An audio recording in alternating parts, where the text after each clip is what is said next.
জমিনে আসল মাঠ। তবে এখনকার জমিন এবং তখনকার আসল মাঠে 3টি ব্যবধান থাকবে। 1 নম্বর ব্যবধান, এখন এই জমিনের আয়তন 20 কোটি বর্গ মাইল। আমাদের কারো আগমন করছে তো কারো প্রস্থান করছে। যদি সবাই থেকে যেত, চলাফেরা তো পরের কথা, হয়তো দাঁড়ানোরও জায়গা মিলত না। আসল মাঠে তো সব মানুষ একসাথে সমবেত হবে, এর পাশাপাশি সকল জীব জানোয়ারও থাকবে, জায়গা হবে কিভাবে? ফেরেশতারা জমিনের চতুর্দিক দিয়ে শিকল লাগাইয়ে জমিনকে টেনে কোটি কোটি গুণ বড় বানিয়ে ফেলবেন। 2 নম্বর ব্যবধান, এখন এই জমিন সমতল নয়, কোথাও 29,028 ফিট উঁচু হিমালয় পর্বতের চূড়া, আবার কোথাও 9 কিলোমিটার গভীর আটলান্টিক মহাসাগরের তলা। তখন হয়ে যাবে একেবারে সমান। সমানের কথায় কথা আসে। এক বুজুর্গ হাসর মাঠ সম্পর্কে ওয়াজ করছিলেন। বলতেছিলেন যে হাসর মাঠে সূর্য হবে মাথার উপরে, জমিন হবে তামার। গরমে মানুষের ঘাম বেরিয়ে ঘামের স্রোত বয়ে যাবে, কারো টাকনু ডুবে যাবে, কারো হাঁটু ডুবে যাবে, কারো কোমর, কারো সিনা, কারো গলা, ইত্যাদি ইত্যাদি। এক ইহুদি দাঁড়ায় বলছে, হুজুর আমার একটি প্রশ্ন। কি প্রশ্ন? হাসর মাঠ কি সমান না উঁচু নিচু? হুজুর বলেন, একেবারে নখের পিঠের ন্যায় সমান। হাসর মাঠের মানুষগুলো কি এক সমান থাকবে, না কেউ হবে লম্বা, কেউ হবে খাটো? হুজুর বলেন, সব মানুষ হবে এক সমান। তাহলে গাঁজা খেলে ওয়াজ আর কতদিন করবেন? মাঠ সমান, মানুষ সমান, খামের মধ্যে ব্যবধান, এটাকে যুক্তিতে ধর।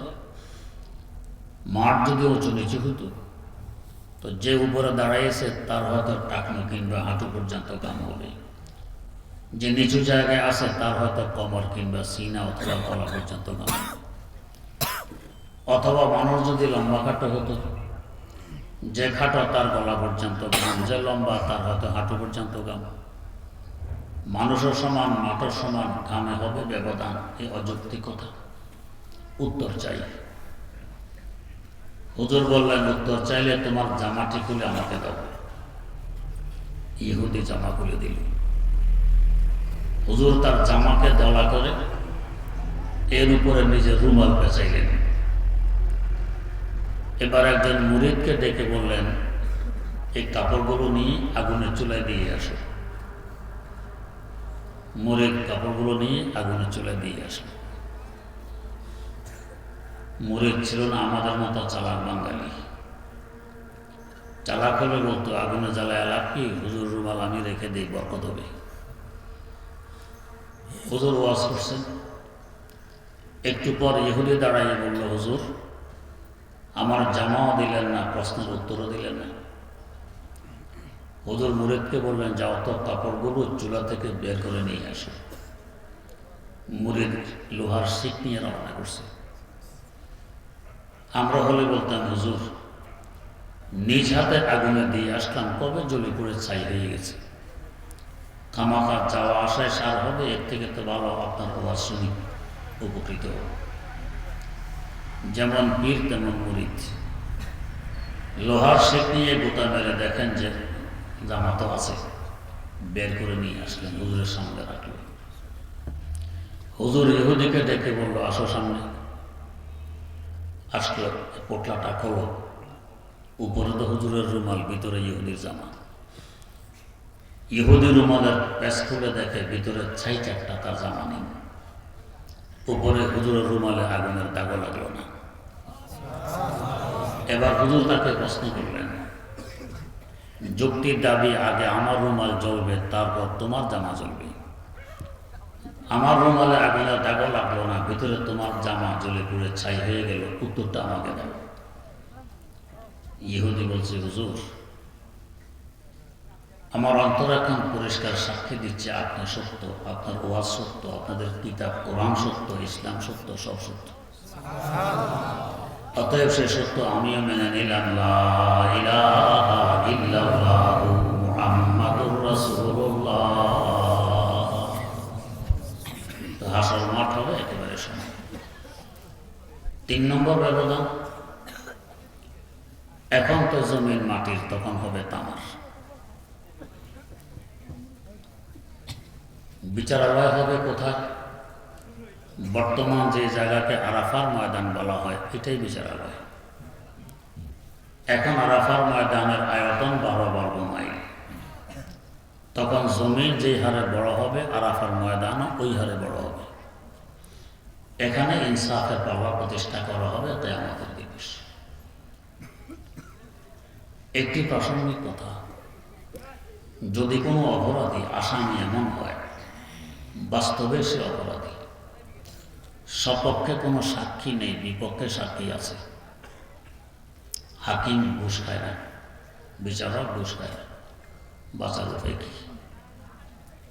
একটি মাত্র উপায়, যদি চোখের পানি ঢেলে দিয়ে আবেগ সহকারে মনের কথাগুলো হাকিমের সামনে তুলে ধরে হাকিমের মন নরম করতে পারে তবেই বাঁচতে পারে। কিন্তু হাকিমকে পাবে কোথায়? যার তার জন্য তো হাকিমের সাথে সাক্ষাৎ সম্ভব নয়। একটি রাস্তা আছে, সেটি হলো কোর্ট। কোর্টে ঢুকতে অনুমতি লাগে না।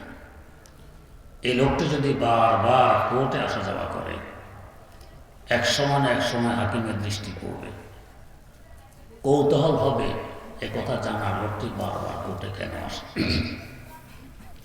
জিজ্ঞেস করে বলবে, বেটা তুমি বারবার কোর্টে কেন আসো? এই সুযোগে সে চোখের পানি ঢেলে দিয়ে যদি আবেগ সহকারে মনের কথাগুলো তুলে ধরে হাকিমের মন নরম করতে পারে তবেই বাঁচতে পারবে।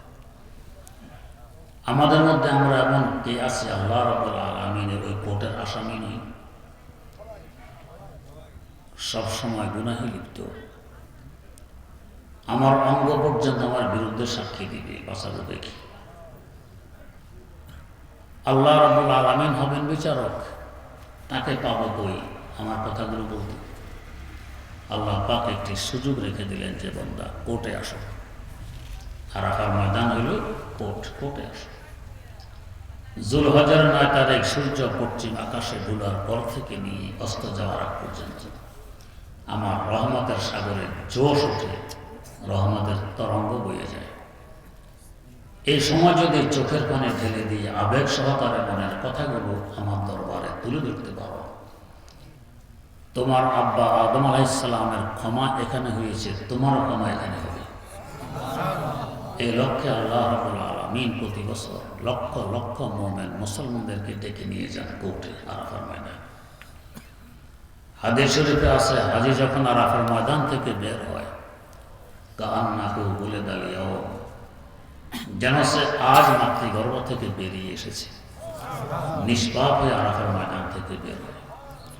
আল্লাহ রাব্বুল আলামিন আমাদের সকলকে এই হজের মৌসুমে বারবার এই ময়দানে হাজিরি দেওয়ার তৌফিক দান করুন। 4 নম্বর কথা বুঝার, পাল্লাটি ধরবে কে? পাল্লাটি ধরবেন হযরত জিবরিল আমিন আলাইহিস সালাম।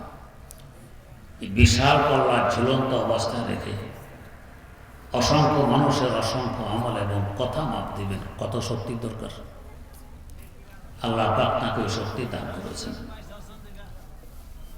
একটি ঘটনার সামনে আসলে তার শক্তি সম্পর্কে একটু আন্দাজ করা যাবে। ঘটনাটি হল, বর্তমান বিশ্বের ব্যতিক্রম ধর্মী একটি সাগর আছে। সাগরটি জর্ডানে অবস্থিত। লম্বা 81 কিলোমিটার, চওড়া 18 কিলোমিটার। এই সাগরের আরবি নাম আল বাহরুল মাইয়িত, বাংলা নাম মরু সাগর, ইংরেজি নাম ডেড সি। এই সাগর উৎপত্তির ইতিহাস কি? এর ইতিহাস হল, এক সময় এখানে কোনো সাগর ছিল না, ছিল বিশাল একটি জনপদ। আল্লাহর পয়গম্বর হযরত লূত আলাইহিস সালামের সম্প্রদায় এখানে বসবাস করত। এই জায়গাটা ছিল পৃথিবীর উঁচুতম জায়গা। এরা মারাত্মকতম নিম্নমানের একটি ঘৃণিত গুণ আবিষ্কার করে। এর আগে পৃথিবীতে এই গুণ কখনো সংগঠিত হয়নি। এই গুণাকে বাংলা বলে সমকামিতা, আরবিতে বলে লেওয়াতত। আল্লাহর পয়গম্বর জান প্রাণ দিয়ে তাদেরকে ফেরানোর চেষ্টা করলেন, তারা ফিরল না। শেষমেশ আল্লাহ পাকের গজব অবতীর্ণ হইল। প্রথমে পাথরের বৃষ্টি বর্ষণ হয়, এরপরও তার গোষ্ঠা থামল না। তিনি হযরত জিবরাইল আমিন আলাইহিস সালামকে পাঠিয়ে দিলেন। তিনি এসে পাখা মেরে এই বিশাল জনপদ 81 কিলোমিটার লম্বা, 18 কিলোমিটার চওড়া, মানুষ, ঘোড়া, গাধা, হাতি, গাছগাছালি, পাহাড় পর্বত সহকারে উঠিয়ে নিয়ে গেলেন আকাশ পর্যন্ত। নিয়ে উল্টা করে নিচের দিকে ধাক্কা মারলেন। এক ধাক্কায় 1300 ফিট নিচে নেমে যায়। আল্লাহ পাক কোরআনে কারিমে বলেন, ওয়া জাআলনা আলিয়াহা সাফিলাহা, আমি জমিনের উঁচুতম জায়গাকে নিচুতম জায়গায় পরিণত করে দিলাম। গুনাহটি যেমন নিচু, গুনাহের আবিষ্কারকদের বস্তিকে আল্লাহ পাক নিচু বানাই দিয়ে জগৎবাসীর জন্য শিক্ষা গ্রহণ করা সামানের ব্যবস্থা করে দিলেন। এখনো সেখানে গজবের আলামত পরিলক্ষিত। যেমন 1 নম্বর, দুনিয়ার কোন সাগরের সাথে সাগরের সম্পর্ক নেই, যেহেতু গজবের কারণে সাগর সৃষ্টি হয়েছে।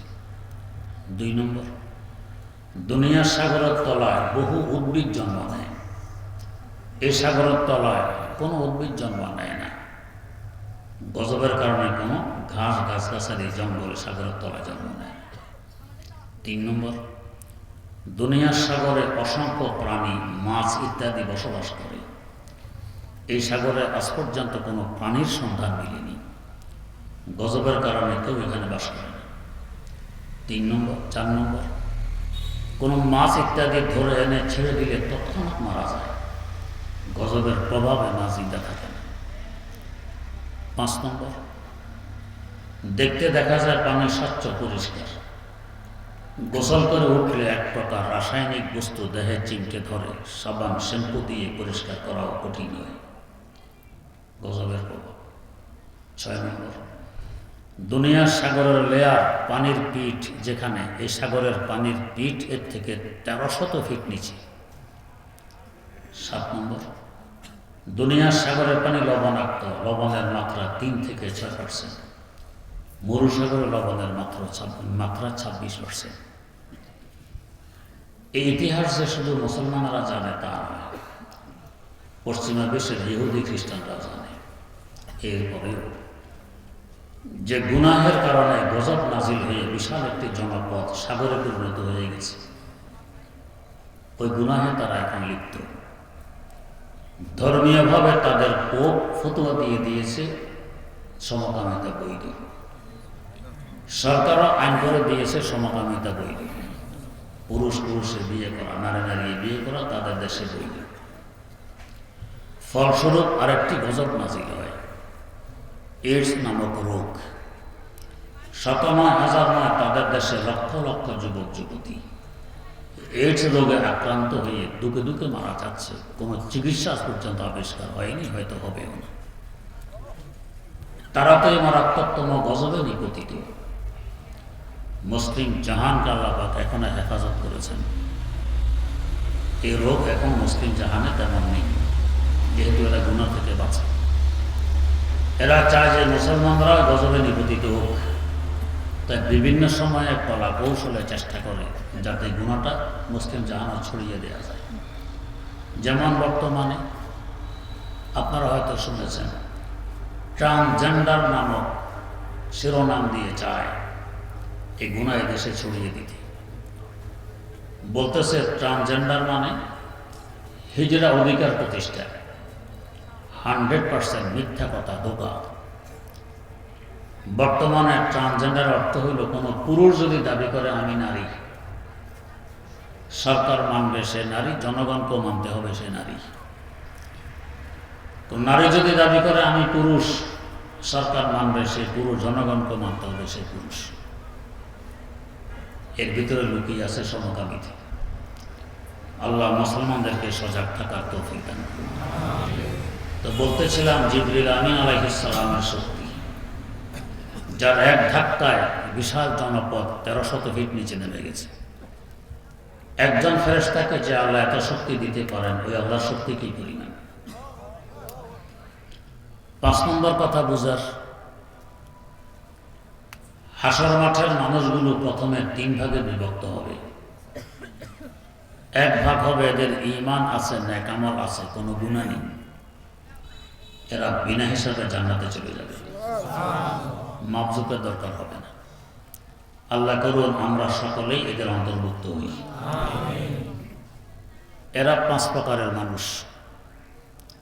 1 নম্বর নবীদের জামাত, আহলুস সুন্নাত ওয়াল আকীদা ওয়াল জামাতের আকীদা, সকল নবী মাসুম নিষ্পাপ, বিনা হিসাবে জান্নাতে যাবে।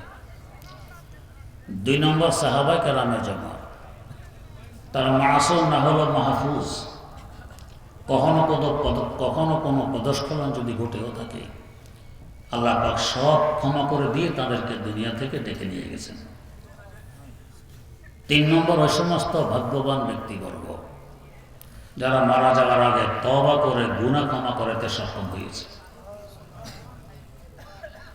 4 নম্বর পাগল, পাগলের হিসাব কিতাব নেই, বিনা হিসেবে জান্নাতে যাবে। 5 নম্বর অপ্রাপ্ত বয়স্ক ছেলে মেয়ে, বালেগ হওয়ার আগেই মারা গেছে, এরা বিনা হিসেবে জান্নাতে যাবে। যাবে তো যাবে, তাদের পিতা মাতাকে সাথে করে নিয়ে যাবে। তা কিভাবে? ছোট বাচ্চা যদি কতগুলো একত্রিত হতে পারে, তা আপনাদের নাই চুপচাপ বসে থাকে, চিল্লা ফাল্লা হলো লাফালাফি দৌড়াদৌড়ি কিলাকিলি, এই যে স্বভাব, দোষ নয়, এদের স্বভাব। হাসার মাঠে নাকি এরা এই অবস্থা শুরু করবে, পুরা মাঠকে অশান্ত করে তুলবে। আল্লাহ পাক ফেরেশতাদেরকে বলবেন এদেরকে বেহেশতে পাঠাই দাও, তবেই তো হাসার মাঠটা শান্ত হবে। এদেরকে নিয়ে রওনা করলে জিজ্ঞেস করবে আমাদেরকে কোথায় নিয়ে যাচ্ছেন? বেহেশতে।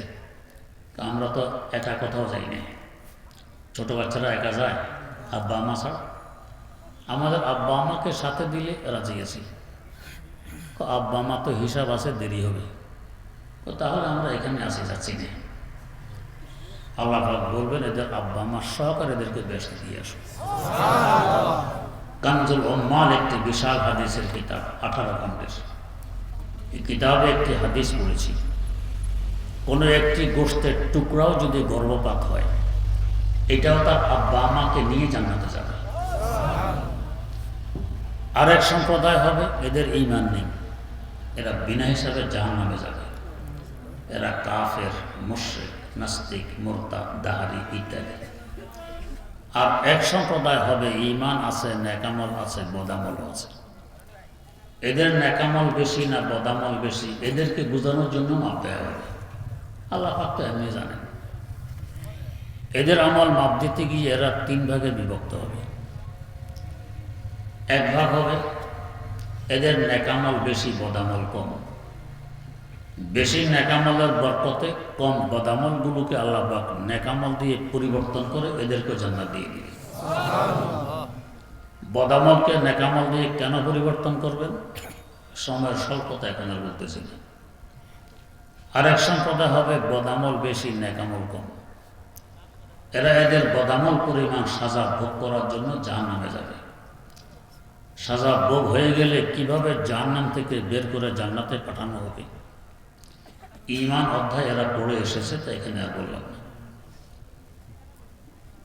3 নম্বর সম্প্রদায় হবে এদের নেকামল আর বদামল সমান। এদের ব্যাপারে একমত, এরা জান্নাত জাহান্নামের মধ্যবর্তী স্থানে থাকবে। একে বলা হয় আরাফ।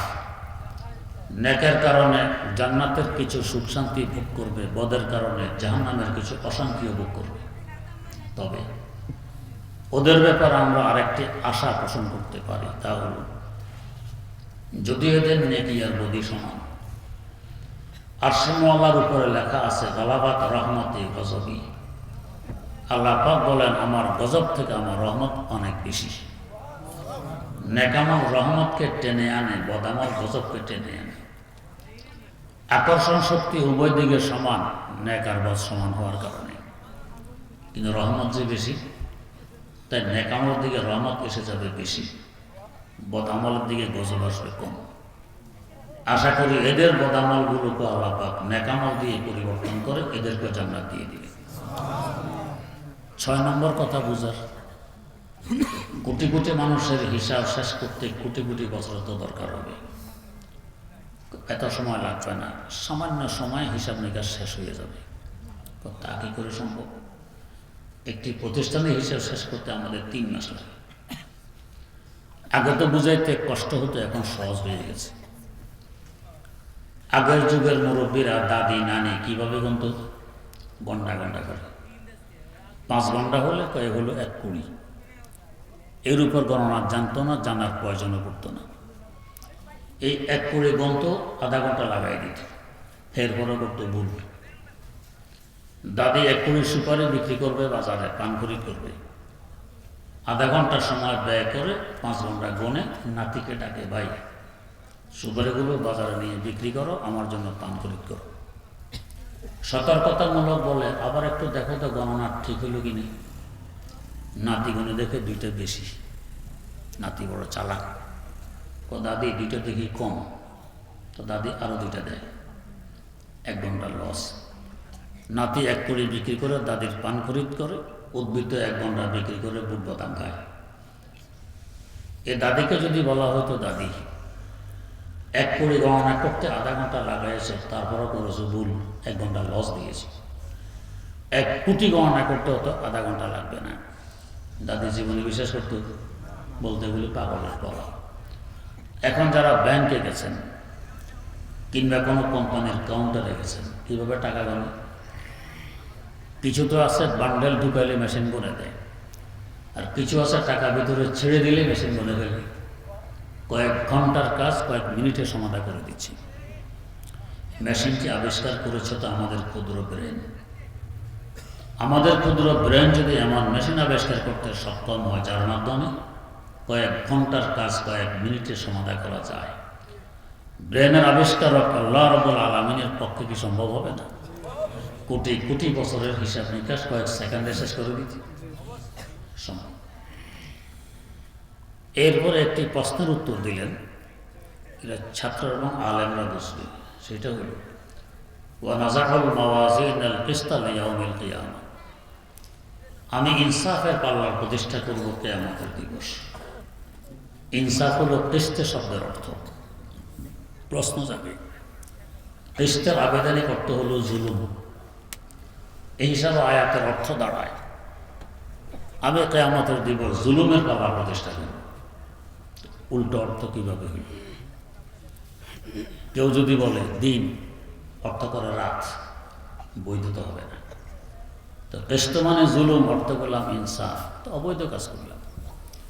ইমাম বুখারী রাহিমাহুল্লাহ 2টি জবাব দিলেন, একটি মানকুলি, একটি মারকুলি। মানকুলি জবাব দিলেন ইমাম ও তাফসীর ইমাম মুজাহিদ রাহিমাহুল্লাহ তাআলার উদ্ধৃতিতে। কালা মুজাহিদ আল কিসতাস আল আদলু বিরুমিয়া, আয়াতের কিস্ত শব্দ কিস্তাস থেকে নির্গত। কিস্তাসের অর্থ শুধু আরবিতে যে ইনসাফ হয় তা না, রুমি ভাষায়ও ইনসাফ হয়। অতএব আয়াতের অর্থ ইনসাফ করা, এটা ভুল নয়। 2 নম্বর জবাব দিলেন মাকুলি, যৌক্তিক জবাব। সেটা কি? ওয়াইকালু আল কিস্তু মাজদারুল মুকসিত ফাহুয়াল আদিল ওয়া আমাল জায়ের ওয়া আমাল কাসিদ ফাহুয়াল জায়ের। তো সুলাসি মুজাররাদ থেকে যদি কিস্ত শব্দ ব্যবহার হয় তার অর্থ হয় জুলুম। কাসিদ সুলাসি মুজাররাদের ইসমে ফাইলের সিগা কর্তাবাচক শব্দ, তার অর্থ জায়ের মানে জালিম। এখানে এসেছে সুলাসি মুজিদ ফি বাবে এফআল থেকে। বাবে এফআলের একটি খাসিয়ত আছে, সলবে মাখাজ, মূল ধাতুকে দুর্বৃত করা। মূল ধাতু হলো জুলুম, বাবে এফআলের বৈশিষ্ট্যের কারণে জুলুম দূর হয়ে গেছে। জুলুম দূর হয়ে গেলে সেখানে আসে ইনসাফ। তাই আয়াতের অর্থ হয়েছে ইনসাফ, এটা ভুল নয়, সঠিক অর্থ। এবার সূত্র সহকারে হাদিস উল্লেখ করতেছেন। হাদ্দাসানা আহমদ ইবনে ইসহাক, ইমাম বুখারী রাহিমাহুল্লাহ তাআলার বিচক্ষণতা। প্রথম হাদিসে ওস্তাদের উদ্ধৃতিতে উল্লেখ করলেন হাদাসানাল হুমায়দি, ওনার নাম হলো আব্দুল্লাহ। আব্দুল্লাহ না বলে, সত্তাবাচক নাম না বলে হুমায়দির সম্বোধনবাচক নাম কেন বললেন? ও হুমায়দির মূল ধাতু হলো হামিম দার, হামদ মানে প্রশংসা। শেষ হাদিসে ওস্তাদের উদ্ধৃতিতে উল্লেখ করলেন তিনি হলেন আহমদ, মূল ধাতু হলো হামিম দার, হামদ মানে প্রশংসা। যার হাদিস সংকলন করতেছেন তার নামও মুহাম্মদ এবং আহমদ সাল্লাল্লাহু আলাইহি ওয়াসাল্লাম মানে প্রশংসা। যিনি সংকলন করতেছেন ইমাম বুখারী, তার নামও মুহাম্মদ মানে প্রশংসা। অর্থ কি দাঁড়াইবে? প্রশংসিত নবীর প্রশংসিত হাদিস, প্রশংসিত সংকলক, প্রশংসিত ওস্তাদের মাধ্যমে আরম্ভ করে প্রশংসিত ওস্তাদের মাধ্যমে সমাপ্ত করলেন।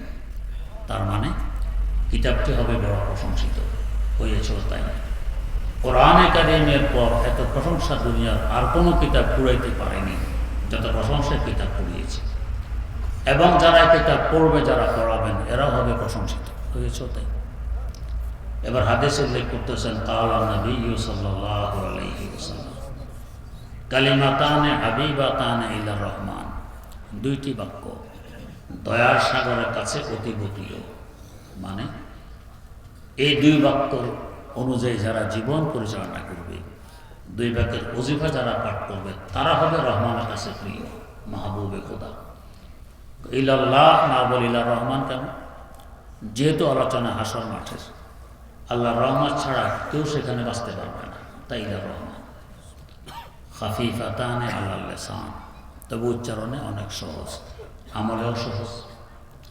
কোরবান যাওয়া চাই আমার আল্লাহ দয়ার উপর। যে বস্তুর প্রয়োজনীয়তা যত বেশি, ওই বস্তু অতি সহজে পাওয়া যায়। যার দরকার যত কম, এটা পেতে কষ্ট স্বীকার করতে হয় বেশি। বাতাস ছাড়া অক্সিজেন বিহীন আমরা 1 মিনিটও বাঁচব না। বাতাস খরিদ করা লাগে না, এমনি নাকে আসে। পানির অপর নাম জীবন, পানি ছাড়া কোনো জীবজন্তু বাঁচতে পারে না। মাটি খুঁদলেও পানি, গাছের আগাইলেও পানি, পুকুর খাল বিল শুকিয়ে মাটি ফেটে চৌচির, পানি নেই। গাছের পাশে একটি নারকেল গাছ, বিশাল লম্বা, গাছের আগায় ডাব, সেখানে ডাব পেড়ে আনেন, বিশুদ্ধতম পানি। মাটির নিচেও পানি, উপরেও পানি, সহজে মিলে যায়। লোহার প্রয়োজন বেশি, স্বর্ণের প্রয়োজন নাই বললেই চলে। সারা জীবন যদি কেউ অলঙ্কার ব্যবহার না করে, স্বর্ণের একটু কষ্ট হবে? হবে না। লোহার দরকার বেশি, তাই লোহার কেজি 80-85 টাকা। আর স্বর্ণ না হলে কোনো সমস্যা নেই, স্বর্ণ 1 তোলা 2 লক্ষ টাকা। তো এই দুটি বাক্যের প্রয়োজন আমাদের অনেক বেশি, যাতে ইনসাফের পাল্লা বাড়ি হয়। উচ্চারণও সহজ, আমলও সহজ। বসে বসে, দাঁড়ায় দাঁড়ায়, শুয়ে শুয়ে, হাঁটতে হাঁটতে, কাজ করতে করতে, বিনা উজুতে, গোসল ফরজ অবস্থায় এই দুটি বাক্য করতে পারবে, নিষেধ নেই। শুধুমাত্র পায়খানা প্রস্রাব করা অবস্থায়, ময়লার স্তূপে, ল্যাট্রিনে এবং গুনাহে লিপ্ত অবস্থায় বাক্যটি পড়া যাবে না, করলে মাকরুহের তাহরিমি হবে। বাকি সব অবস্থায় পড়া যাবে। কিন্তু সাকাইলাতানে ফিল মিজান, হাসর মাঠের ইনসাফের পাল্লা হবে অনেক বাড়ি। বাক্য দুটি কি? সুবহানাল্লাহি ওয়া বিহামদিহি সুবহানাল্লাহিল আযীম। এই বুখারী শরীফ দোয়া অধ্যায়ে উল্লেখ আছে, যদি আল্লাহর কোনো বান্দা শুধু সুবহানাল্লাহি ওয়া বিহামদিহি এতটুক 100 বার দৈনিক পড়ে, তো তার গুনাহ যদি সাগরের পানির ফেনা পরিমাণ হয়, আল্লাহ পাক সব ক্ষমা করে দেন। সাথে যদি সুবহানাল্লাহিল আযীম যোগ দেয়া হয়, ফজিলত আরো কত বাড়বে।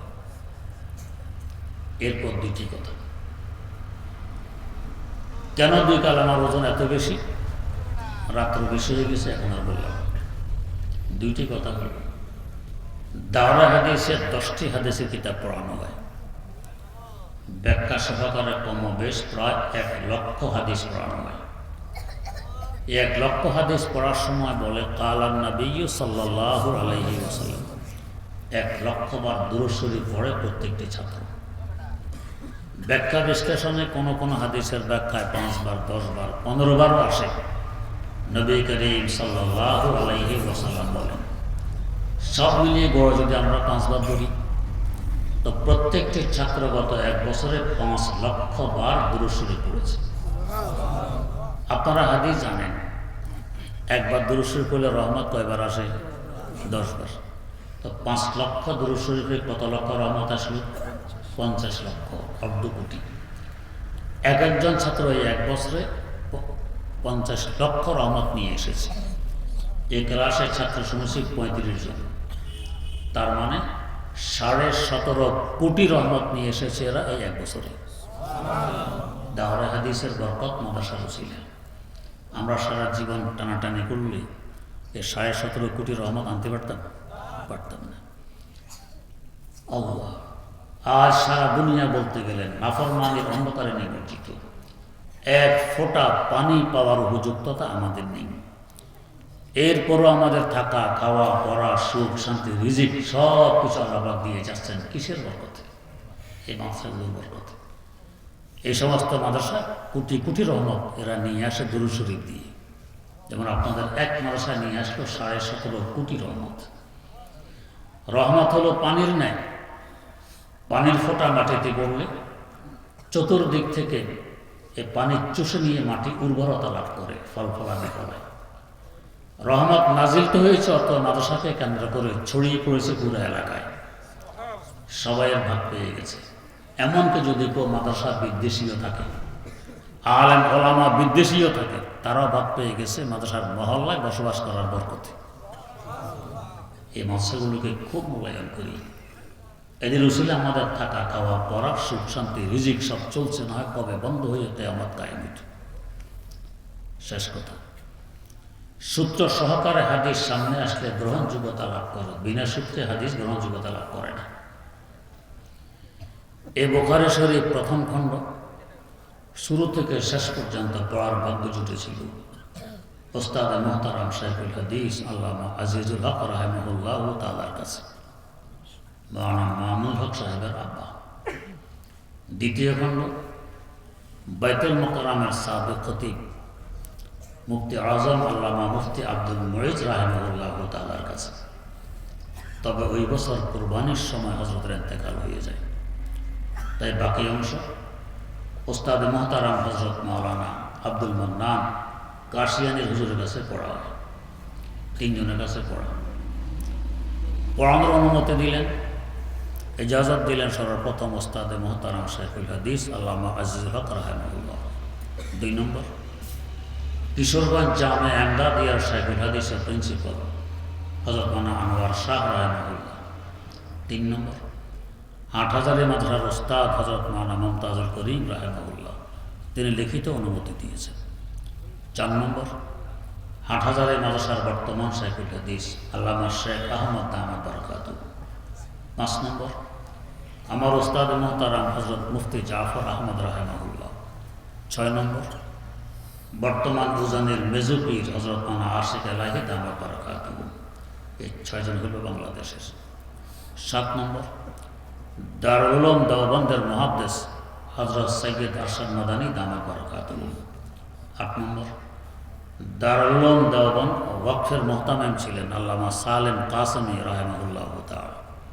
9 নম্বর দারুল উলুম দেওবন্দ ওয়াকফের শাইখুল হাদিস আল্লামা আনজার শাহ রাহিমাহুল্লাহ তাআলা। এইগুলো ভারতে।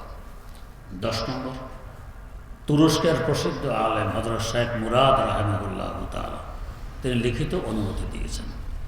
11 নম্বর পাকিস্তানে যাকে আহলুস সুন্নাত ওয়াল জামাতের ইমাম মনে করা হতো আল্লামা সরফরাজ খান রাহিমাহুল্লাহ তাআলা, তিনি হাদিস এবং তাফসির এই 2 বিষয়ের ইজাজত দিয়েছেন।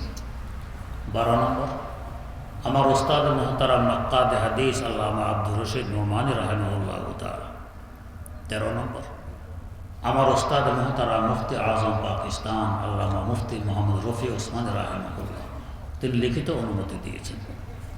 14 নম্বর আমার শেখ ও মুর্শিদ শাইখুল ইসলাম আল্লামা তাকি ওসমানী দামাত বারাকাতুহু লিখিত ইজাজত দিয়েছেন।